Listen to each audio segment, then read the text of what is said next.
합니다. 대단히 반갑습니다.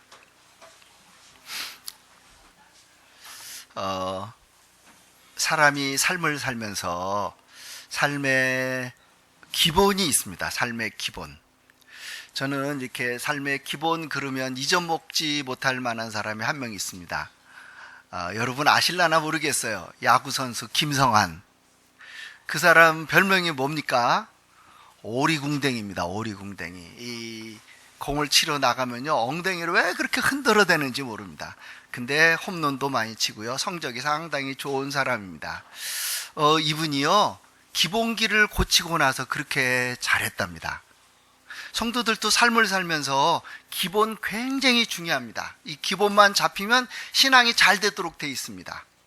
삶에 하나님이 복도 줄 수가 있습니다. 기본이 잘 되면. 기본이 뭘 것 같아요? 기본은요, 결론부터 이야기하면 이런 겁니다. 하나님께 감사해야 됩니다. 왜 하나님께 감사해야 됩니까? 몇 가지가 있는데, 오늘 시편 136편, 이거 지난주 거인데요. 9월달이네. 136편 보면 이렇게 기록되어 있습니다. 우리 1절만 다 같이 한번 읽으시겠습니까? 시작. 여호와께 감사하라. 그는 선하시며 그 인자하심이 영원하다. 여호와께 감사하래요. 왜요? 그는 선하시고 인자하심이 영원하대요. 하나님의 인자하심이 영원하대요. 우리를 향한 하나님의 인자하심입니다. 인자가 뭐예요? 제가 종종 인자에 대해서 설명했습니다. 새벽에는 더 진하게도 설명을 한 적이 있습니다. 인자는 히브리 말로 헤세드라고 하는 단어입니다. 제가 이 헤세드라고 하는 단어 한 개만 가지고요, 신학대학원 다닐 때 6개월을 배웠습니다. 베제민 교수라고 하는 분이 이 헤세드 하나만 가지고 6개월을 가리키는 거예요. 왜냐하면 헤세드 단어 안에 여러분과 제가 삶을 살면서 신앙의 기본을 알 수 있게 만들어주는 뜻이 거기 다 들어있어요. 이 헤세드라고 하는 것은 무슨 뜻이냐면 친절이에요. 친절. 하나님이 우리들에게 친절을 베푼대요. 교회 와서 친절을 베풀면 기분이 좋아요. 교회 밖에서도 마찬가지예요. 물건 사러 갔는데도 친절하면요, 일단 좋아요. 일단 좋아요. 그렇죠? 일단 좋습니다. 친절하면 무조건 좋습니다. 하나님이 그거를 바로 인자라고 표현했습니다. 하나님이 우리를 친절하게 대해 주신대요. 얼마나 감사해요.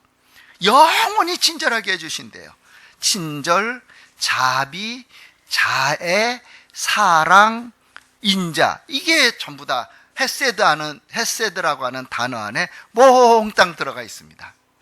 그 헤세드, 인자라고 하는 것을 많이 정말로 진하게 누리는 사람들이 있습니다. 그 사람들이 누구냐면 니느웨 사람들입니다. 다른 사람도 많을 수가 있는데 이 니느웨 사람들이 이 헤세드라고 하는 하나님의 인자를 아주 진하게 누린 사람들 중에 한 사람들입니다. 뭐 여기 다 똑같은 성경 구절이라 제가 요거 안 읽고, 그 인자하심이 영원하다, 그 인자하심이 영원하다, 그 인자하심이 영원하다.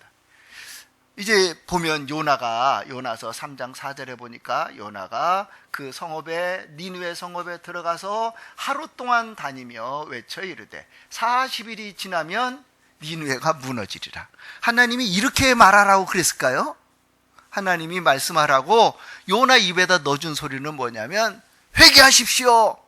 우상 숭배하지 마십시오. 하나님께 돌아오십시오. 하나님은 살아계신 분입니다. 이렇게 말하라고 그랬거든요. 근데 요나는 그렇게 말을 못합니다. 뭐라고 말하냐면 40일이 지나면 니네들 다 죽어. 니네가 무너져갖고 다 죽어. 하늘에서 불이 떨어질지 어떤 벌이 내릴지 몰라, 다 죽어. 이렇게 외치고 다니는 거예요.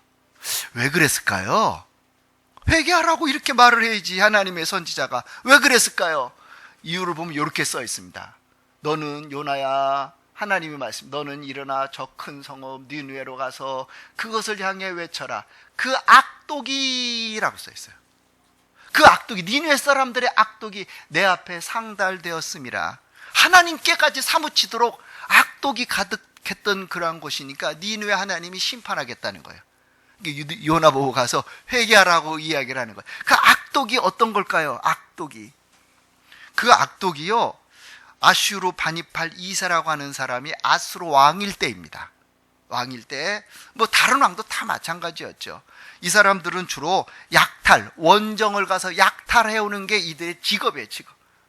이들이 하는 일 중 아주 아수르 사람, 나쁜 사람들입니다. 약탈할 때 어떻게 하냐면요, 양을 키워가지고 양 털 깎을 때 그때 와요. 털 딱 깎고 나면 와요. 뭐하러 와요? 깎은 거 내놔. 안 내놓으면 죽이고. 이게 다 가져가는 거예요.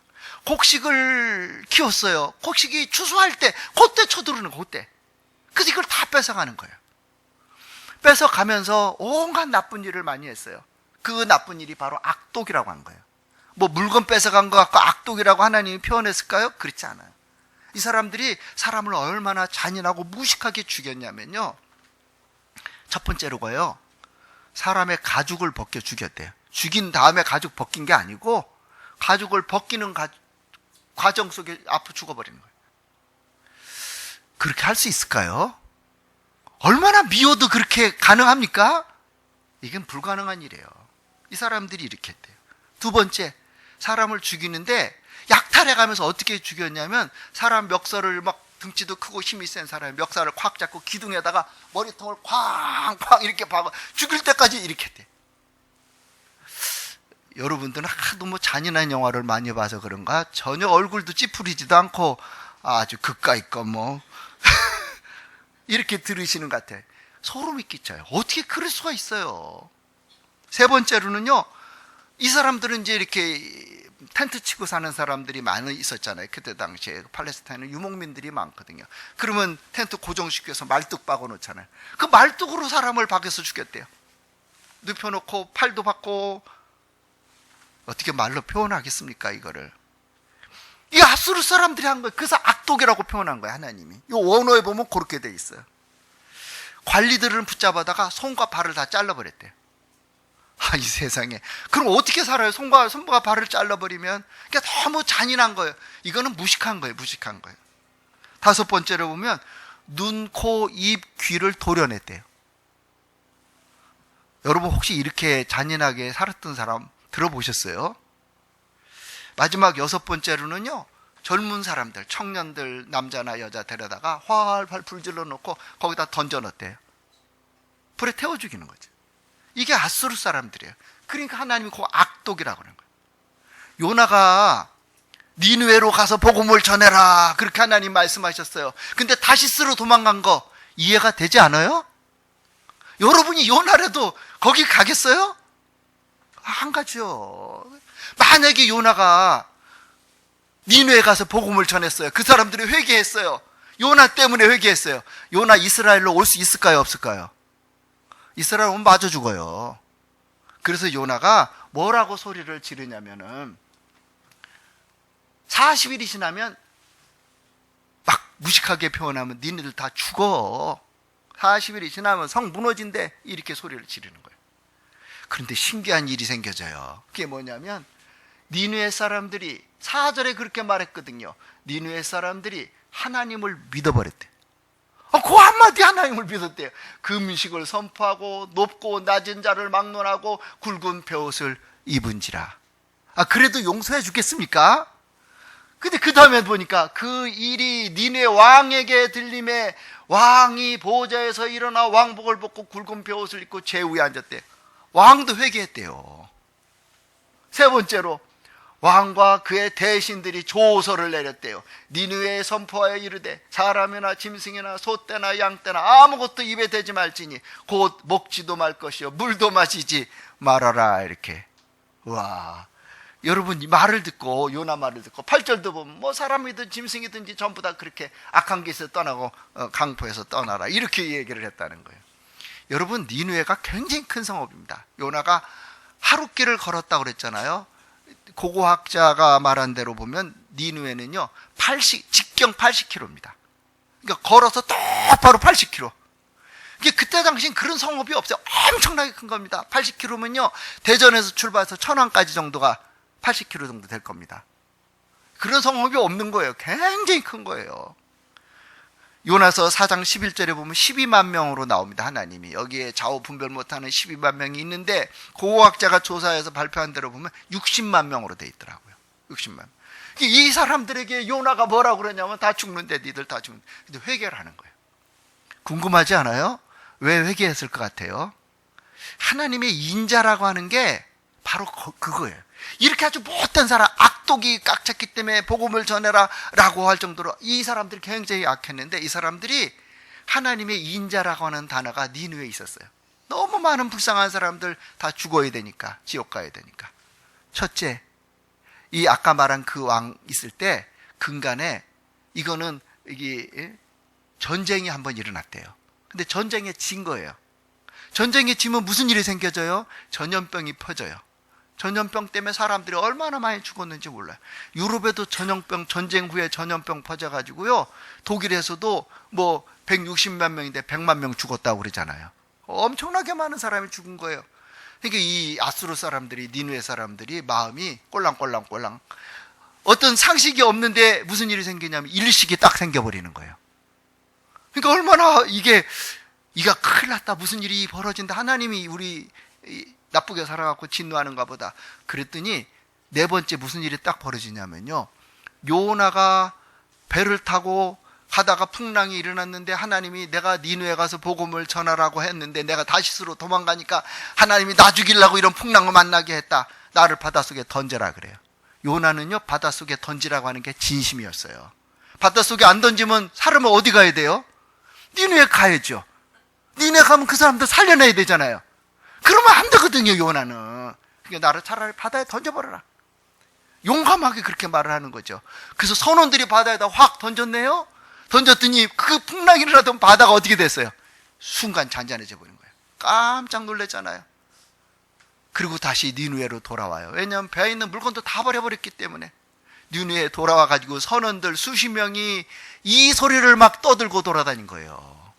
니느웨 시내에서. 왕이 불러요. 선원 중에 한 명을 불러요. 너 일로 와봐라. 네가 선장이냐? 예. 이게 뭔 소리냐? 사실대로 요나가 뭐 그렇게 해서 저랬다고. 그건 던졌는데 바닷물이 잔잔해졌다고. 진짜 그러냐? 근데 요나가 나타난 거예요. 물고기 뱃속에서 3일 동안, 이거 뭐 하나님과의 관계고요. 요나가 니느웨에 딱 나타난 거예요. 니느웨에 나타나서 그렇게 소리를 지른 거예요. 40일에 망한다, 니네들 다 죽는다. 얼마나 깜짝 놀래요. 누가 보면 깜짝 놀랐겠어요? 선원들이, 다시스로 배를 가져가던 선원들이 깜짝 놀라는 거예요. 이거 분명히 우리가 바다에 던졌는데 왜 또 살아나온 거야 이게. 그래서 회개하는 거예요. 그래서 요런 단어를 가르쳐 뭐라고 그러냐면 하나님의 인자라고 그래요. 하나님이 인자를 베풀어 주시지 않으면 여러분과 저 중에 혹시 저는 아마 이 세상 사람 아닐 가능성이 상당히 많아요. 여러분들은 그래도 살아남겠죠. 하나님이 인자를 안 베풀면 끔찍한 일이 벌어지는 거죠. 끔찍한 일. 혹시 니느웨 사람들이 이렇게 생각했어요. 혹시 하나님의 뜻을 돌이키시고 그 진노를 그치사 우리가 멸망하지 않게 하시리라. 그렇지 않을 줄을 누가 알겠느냐. 우리가 이렇게 금식하고 회개하면 하나님이 살려줄 줄 누가 알겠느냐. 이 사람들은 하나님의 인자를 아는 거예요. 인자를 본 거예요. 어렴풋이. 결국 어떻게 됩니까? 요나서 3장 10절 다 같이 읽겠습니다. 시작. 하나님이 그들이 행한 것 곧 그 악한 길에서 돌이켜 떠난 것을 보시고 하나님이 뜻을 돌이키사 그들에게 내리라고 말씀하신 재앙을 내리지 아니하시니라. 와, 이런 걸 하나님이 인자라고 그래요. 근데 누가 진짜 이거 못마땅할까요? 요나가 못마땅해 합니다. 죽는 한이 있어도 이거 못마땅하다고 얘기를 합니다. 이스라엘 백성도 얼마나 이거 참느라고 힘들었겠어요. 근데 하나님은 인자하신 거죠. 우리 옆에 사람과 같이 한번 인사를 나누도록 하겠습니다. 하나님이 인자의 복이 당신에게 있게 되기를 바랍니다. 시작.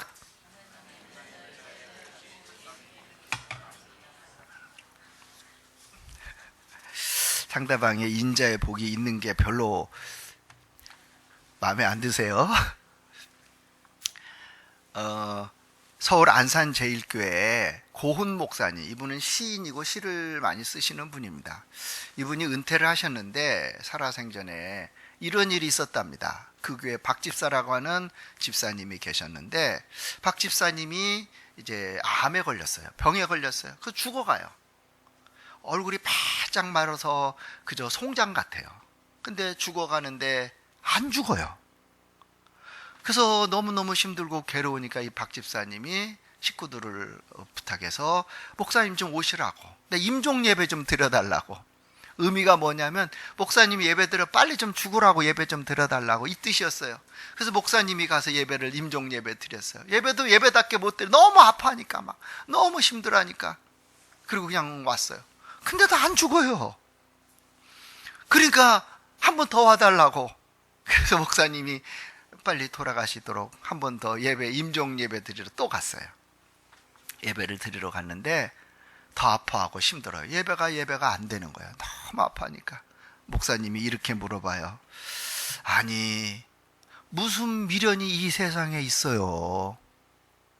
그래서 못 죽냐는 거예요. 빨리 죽어 천국에 가세요. 이렇게 힘들고 아플 바에는 그게 더 낫지 않냐고. 이런 의미예요. 이런 의미. 그랬더니 그 박 집사님이 슬그머니 손을 꺼내더니 힘도 없는 그 손으로 목사님을 꽉 잡더래요. 그러면서 이렇게 이야기하는 거예요. 목사님, 내가 예수님을 몰랐을 때 지금으로부터 약 한 10년 전에 동네에서 그 이집사라고 하는 사람하고 내가 대판 싸웠다는 거예요. 삽자루 갖고 칼싸움하듯이 싸웠다는 거예요. 그러니까 막 죽이려고 싸운 거예요. 너무너무 화가 나서. 그러다가 둘이 이제 사람들이 말려서 그만뒀어요. 근데 화해를 안 했어요. 사람들이 화해를 시켜도 화해를 안 하고 화해를 안 했어요. 그리고 시간이 지났는데 어느 날 보니까 박 집사님이 다니는 교회에 이 집사님이 있는 거예요. 그러니까 박 집사님과 이 집사님은 원수인데 같은 교회 다니는 거예요. 인사도 안 하고 화해도 안 하고 그냥 원수같이 교회를 다니는 거예요. 원수같이. 원수같이 교회를 다니는데 어느 날 박 집사님이 병에 걸려 죽게 생긴 거죠. 이렇게 얘기를 해요. 목사님 죄송한데 부탁 좀 하겠습니다. 나는 그 이 집사 용서했습니다. 이 집사도 나한테 와서 용서한다고 했으면 좋겠습니다. 그렇게 말씀 좀 전해 주십시오. 그러면서 하는 말이 그러더래요. 내가 용서를 하고 용서를 받아야 하나님이 천국문을 열어주실 것만 같아요. 왜 안 죽냐면 이 문제가 해결이 안 돼서 안 죽는 것 같으대요. 그래서 목사님이, 고은 목사님도요, 폐병 사기라 굉장히 힘들게 목회하시고 그러셨어요. 근데 그 이제 불이 나게 목사님이 달려가서 그 이 집사님한테 여차 저차 박 집사는 다 용서했단다. 당신도 용서해라. 이 집사님이 달려가서 박 집사님 끌어안고 같이 울어요. 미안하다고. 잘못됐다고. 내가 그러지 말고 미리 와서 얘기했어야 되는데 그 두 집사님이 엉엉 울어요. 그날 밤에 박 집사가 천국 갔대요. 그날 밤에 죽었대요. 하나님의 인자라고 하는 거는요, 그런 거예요. 여러분과 제가 이 세상에 살면서 천국 갈 수 있도록 하나님이 배려해 주시는 거, 하나님의 친절이에요. 하나님의 사랑이에요. 여러분과 저의 삶 속에 하나님의 인자가 풍성하게 되기를 주의 이름으로 축원합니다. 그래서 우리는 뭐 해야 돼요? 건수가 안 생겼어도 상관없어요. 감사는 여러분과 저의 삶 속에 뭐 알든지 모르든지 상관없어요. 이건 기본이에요, 기본. 하나님께 감사합니다. 뭐가 생기든지 안 생기든지, 왜냐하면 하나님의 인자 속에 우리가 살으니까. 두 번째로, 오늘 보면 말씀 두 번째 보면 이렇게 써 있습니다. 시편 136 4절입니다. 다 같이 읽겠습니다. 홀로 큰 기이한 일들을 행하시는 이에게 감사하라. 그 인자하심이 영원하미로다. 아멘. 홀로 큰 기이한 일을 행하시는 하나님께 감사하래요. 우리를 위해서 큰 기이한 일을 행하시죠. 하나님이 하나님을 위해서 무슨 잔치 벌렸겠어요? 우리를 위해서 행한 큰 기이한 일 너무너무 감사하다. 이런 거죠. 여러분, 하나님이 행하신, 예수님이 행하신 큰 기이한 일 헤아릴 수가 없습니다. 여러분 삶 속에서도 일어날 수 있는 그런 큰 기이한 일, 뭐 흔한 예를 들자면 이렇습니다. 예수님이 어느 날 배에 오르시고 제자들과 같이 이제 건너편으로 갑니다. 예수님이 너무 피곤하셔서 바다에 큰 놀이 일어나서 배가 물결에 덮이게 되었는데 예수님은 주무십니다. 너무 피곤해가지고요. 그때 제자들이 와서 예수님을 깨워요. 주여 구원하소서, 우리가 죽겠습니다. 예수께서 이르시되 어찌하여 무서워하느냐, 믿음이 작은 자들아 하시고 곧 일어나서 바람과 바다를 꾸짖으시니 아주 잔잔하게 되거늘. 이해가 됩니까? 이게 이해가 된다면 이렇게 하면 됩니다. 요번에 엄청난 태풍이 일본으로 왔을 때 예수님이 일본 가셔가지고 수도 태풍아 제일 조그만 거가 되어라. 이렇게 이야기하시면 됩니다. 우리 서집사님은 그런 거 잘 하시더라고요. 핸드폰을 들고 지난 금요일날 성경 공부 나오셔가지고 쫙 열더니 이거 보라고 일본에 태풍이 갔다고, 이런 태풍이 와서 1년에 옛날에 1200명? 이렇게 죽었다고. 근데 그 태풍하고 똑같은 태풍이라고. 근데 가만히 들어보니까 이번에도 그렇게 죽으라고 그러나 그 마음은 절대로 아닐 거예요. 우리 서지사님 같이 착한 사람이 그런 마음을 가질 리가 절대 없죠. 예수님이 오시면 끝나는 거예요. 끝나는 거예요. 근데 여러분, 이런 예수님이 귀한 일을 행하시고, 어떻게 이런 일을, 밑에 써 있잖아요. 그 사람들이 예수님이 제자들이에요. 예수님 기적 봤던 사람들. 놀랍게 여겨 이르되 이가, 예수님이 어떠한 사람이길래 바람도 바다도 순종하는가 하더라. 귀한 일. 여러분 삶 속에도 이런 일이 일어날까요? 예수님이 이렇게 말씀하셨어요. 마태복음 21장 18절. 이른 아침에 성으로 들어오실 때 시장하신지라 길가에 한 무화과 나무를 보시고 그리로 가서, 예수님이 시장하셨대요. 배가 고팠어요. 잎사귀밖에 아무것도 열매를 찾지 못했어요. 예수님이 나무에게 이르시되 이제부터 영원토록 내가 열매를 맺지 못하리라 하시니 무화과 나무가 곧 죽어버리기 시작하는 거예요. 말라서. 제자들이 이렇게 얘기하죠. 제자들이 보고 이상히 여겨 이르되 무화과 나무가 어찌하여 곧 말랐나이까? 막 죽어갑니다. 왜 이렇게 됩니까? 중요한 이야기가 21절 합니다. 다 같이 읽겠습니다. 시작. 예수께서 대답하여 이르시되 내가 진실로 너에게 이르노니 만일 너희가 믿음이 있고 의심하지 아니하면 이 무화과 나무에게 된 이런 일만 할 뿐 아니라 이 산도로 들려 바다에 던져지라 하여도 될 것이요. 아멘.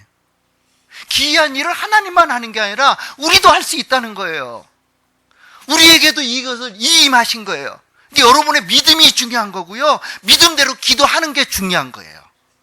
그러면 똑같은 일을 한대요. 기이한 일 우리에게도 행할 수 있다고 그런 거예요. 우리도 행할 수 있다고. 기이한 일을 믿으시기 바랍니다. 옆에 사람하고 한번 축복해주고 지나가는 게 좋지 않겠습니까? 기이한 일을 행할 수 있는 믿음이 있게 되기를 바랍니다. 다시 시작. 힘있게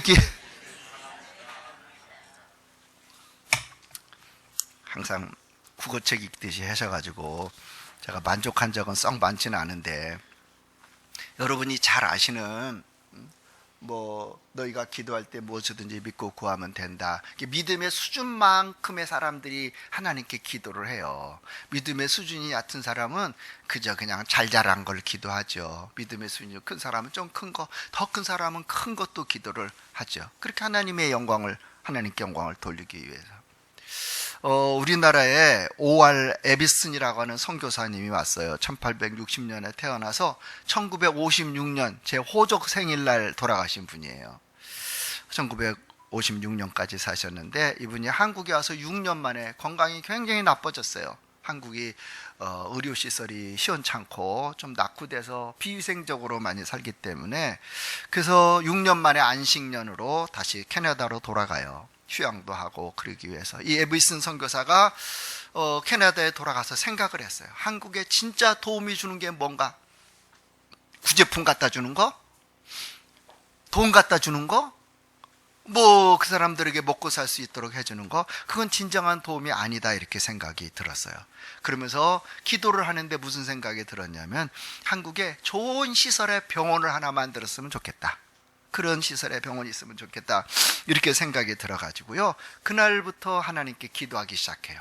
그리고 사람들에게 이야기하기 시작해요. 내가 선교하는 조선이라고 하는 나라가 있는데 너무나 못 살고 너무나 낙후됐다. 근데 사람들은 참 좋다. 거기에 현대식 병원을 한번 세우면 좋겠다. 헌금 좀 해라. 그리고 모금도 했어요. 그러다가 보니까 어느 유명한 건축가 고든이라고 하는 사람이, 그러면 내가 설계도를 그려주지요 하고, 지금 돌로 지은 세브란스, 미리 얘기를 해버렸네. 그 병원에 돌로 지은 거 이분이 설계한 거예요. 설계한 그대로 한 거죠. 이분이 이제 이거 가지고요, 연설문을 하나 써서 어느 날 카네기 홀에서 여러 가지 연주를 하는데 그 중간 타임에 나가서 원고 읽는 시간을 가진 거예요. 이 고든 선교사가 가서 원고를 읽었는데 그것이 뭐냐면, 한국에는 현대시설의 병원이 필요하다. 거기에 젊은 청년 한 사람이 왔는데 그 사람이 그것을 받고 감동을 받은 거예요.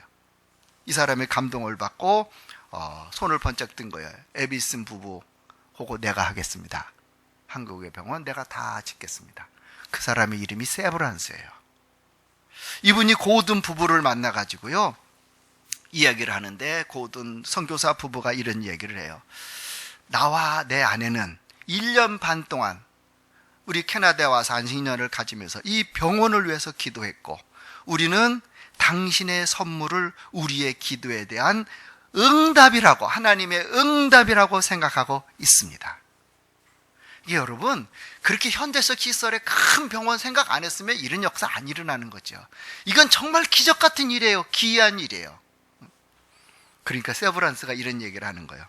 나는 약 1년 동안 어느 곳엔가 병원을 지어야 되겠다고는 마음을 늘 가져왔는데 어느 곳에 세워야 할지 결론을 내리지 못하고 있던 중인데, 오늘 당신 연설을 듣고 한국 서울이 적당한 장소라는 생각이 들어 결정을 내리게 된 것입니다. 나는 결국 당신과 내가 하나님의 인도를 받았음이 명백해진 것으로 믿겠습니다. 자, 어떻게 그런 조합이 이루어져요?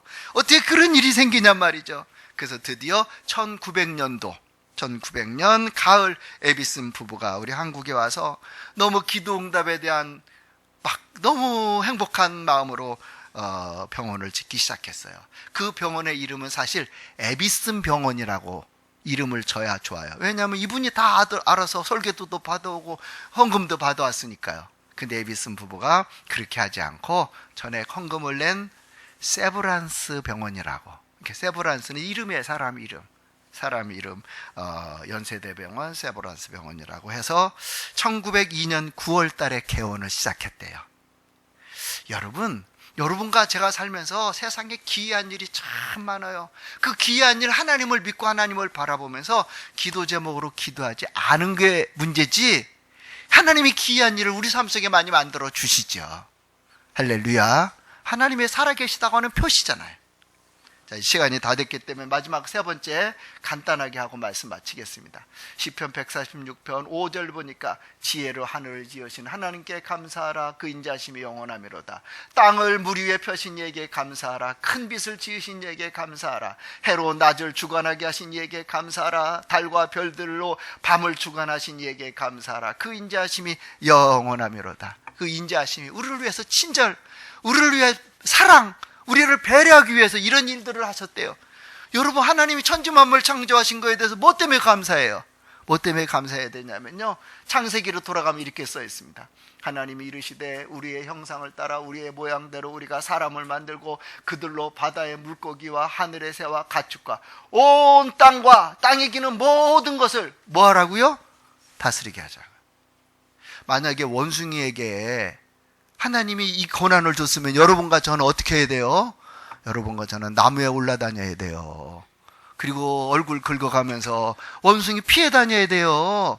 원숭이가 우리들을 데려다가 재롱 피우라고 동물원에 가둬놓을지도 모르죠. 얼마나 감사한 일인지 모르죠. 하나님이 자기 형상과 하나님이 형상대로 사람을 창조하시되 남자와 여자를 창조하시고 하나님이 그들에게 복 줬대요. 왜 우리들에게 복을 줘야 돼요? 왜 복을 줘야 되냔 말이죠. 왜? 우리를 하나님의 형상대로 만들고 복을 주시는 거예요. 감사하지 않아요?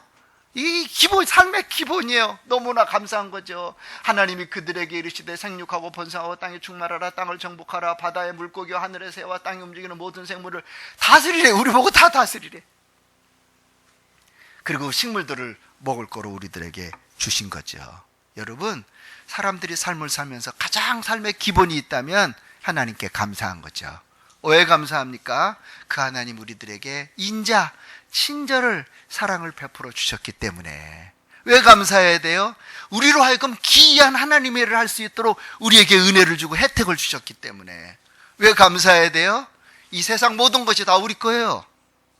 우리가 다스리고 정복하도록 해줬잖아요. 이런 혜택을 왜 우리한테 주는 거죠? 감사한 거죠. 할렐루야. 기도하겠습니다. 하나님 감사합니다. 오늘도 귀한 날을 주시고 저희들에게 하나님의 인자, 하나님의 친절함, 하나님의 사랑을 맛보며 살 수 있도록 은혜를 베풀어 주셔서 감사합니다.